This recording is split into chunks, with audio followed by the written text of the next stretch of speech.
Hello guys, welcome to my channel. Today we start the topic jurisdiction of civil code, section 9 of CPC. Civil code has jurisdiction to try all suits of civil nature unless they are barred. तो जो civil nature के जो भी suits होते हैं वो सबका jurisdiction दिया गया है सिविल कोड को, वो ट्राई कर सकता है कोई भी सिविल नेचर का जो के सूट होता है उसको, अनलेस दे आर बार्ड, जब तक कि वो रोका ना जाए, जब तक कि उस पर बार नहीं लगाया जाता तब तक।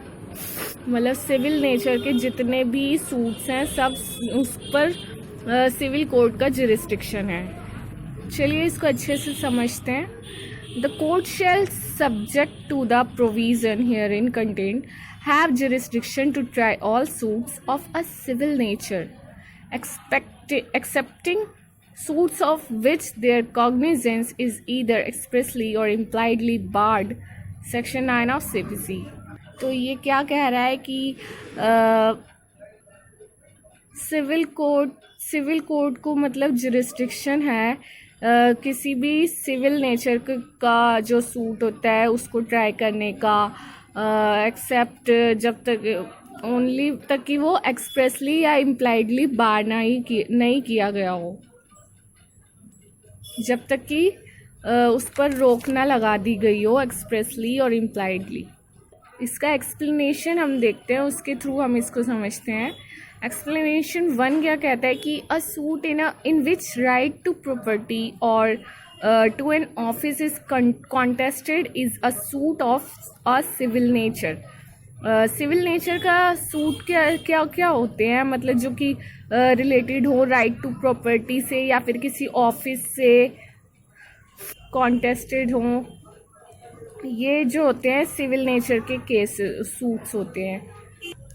Not with standing that such right may depend entirely on the decision of questions as to religious rites or ceremonies.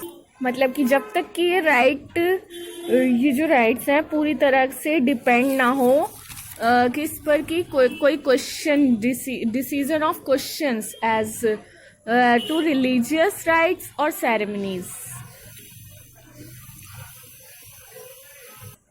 मतलब कि जो प्योरली रिलीजियस राइट्स होते हैं, सेरेमनीज होती हैं, इसमें जो प्रिंसिपल क्वेश्चन दिया गया हो वो सिविल नेचर का होना चाहिए। इसमें से जो सूट में जो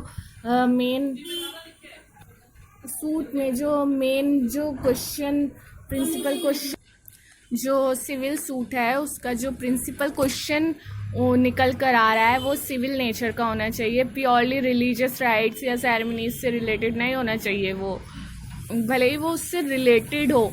अगर कोई सिविल नेचर का कोई सूट है उसमें जो प्रिंसिपल क्वेश्चन आ रहा है वो सिविल नेचर का है और पर वो डिपेंड करता है किसी रिलीजियस राइट या सेरेमनीज पर, तो वो इसमें कोई मैटर नहीं करता। हम आगे पढ़ेंगे explanation 2 for the purposes of this section. इस सेक्शन के पर्पस से it is immaterial whether or not any fees are attached to the office refer to in explanation first, or whether or not such office is attached to a particular place. मतलब कि ये चीज़ matter नहीं करती कि वो कि office से कोई फीस अटैच है या नहीं है, या फिर ये किसी पर्टिकुलर प्लेस पर है या नहीं है, ये चीज़ इससे कोई मैटर नहीं करती है। बस जो प्रिंसिपल क्वेश्चन होना चाहिए वो सिविल नेचर का होना चाहिए। बाकी चाहे आप उसमें वो चाहे डिपेंड करता हो किसी रिलीजियस राइट या सेरेमनीज या फिर कोई भी प्लेस फीस, इससे कोई मैटर, ये चीज़ कोई मैटर नहीं करती। हाँ, अगर वो प्योरली रिलीजियस राइट्स या सेरेमनीज से रिलेट करता है, मतलब उसमें जो प्रिंसिपल क्वेश्चन निकल कर आ रहा है वो purely religious rights or ceremonies पर डिपेंड कर रहा है, तो वो सिविल नेचर का नहीं माना जाएगा। इसकी कंडीशंस को देखते हैं पहले। Civil code has jurisdiction to try all suits if 2 conditions are fulfilled. 2 condition अगर ये फुलफिल की जाए तो सिविल कोड को जुरिस्डिक्शन है कि ट्राई कर सकता है वो सूट पर, इस सूट पर। सो फर्स्ट इसकी कंडीशन है कि the suit must be of a civil nature, suit क्या होना चाहिए, सिविल नेचर का होना चाहिए।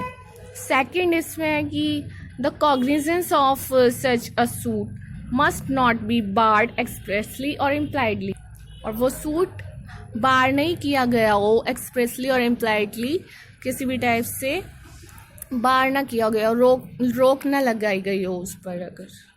सो क्लियर है।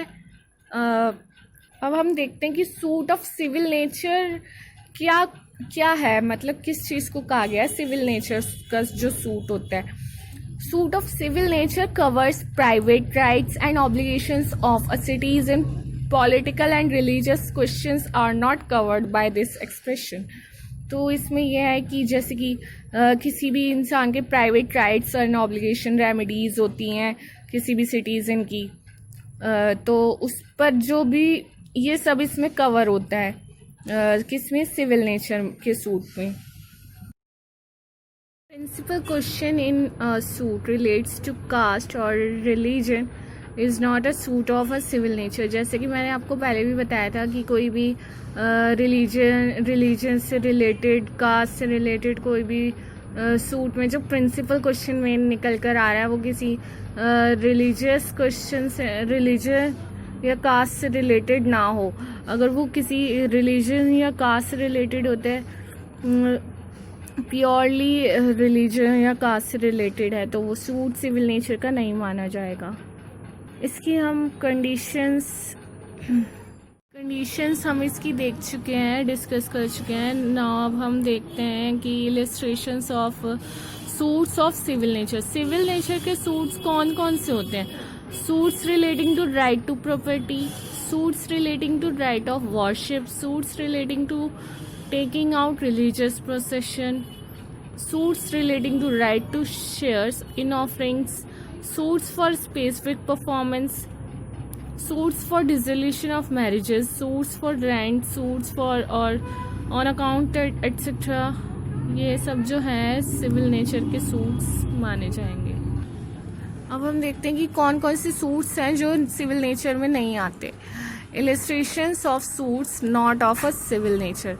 Suits involving purely caste question, suits involving purely religious rites and ceremonies, suits for upholding mere dignity or honor, suits for recovery of voluntary payments or offerings, suits against expulsion from caste etc. ये सब जो suits हैं ये civil nature के नहीं माने जाते। जैसे कि हमने पढ़ा था कि सिविल नेचर के कोई भी सूट्स होते हैं उस पर सिविल कोड का जुरिस्डिक्शन होता है unless they are barred impliedly or expressly. तो एक्सप्रेसली से हमारा मतलब है where matters falling within the exclusive jurisdiction of revenue codes or under CRPC or under special tribunals etcetera are expressly barred from the cognizance of a civil code. ये सब जो हैं ये एक्सप्रेसली बार्ड किए गए हैं, रोके गए हैं सिविल नेचर के कॉग्निजेंस से। सो मतलब इसका ये है कि जो रेवेन्यू ट्रिब्यूनल, रेवेन्यू के रिलेटेड जो भी मैटर है वो रेवेन्यू ट्रिब्यूनल देखेगा।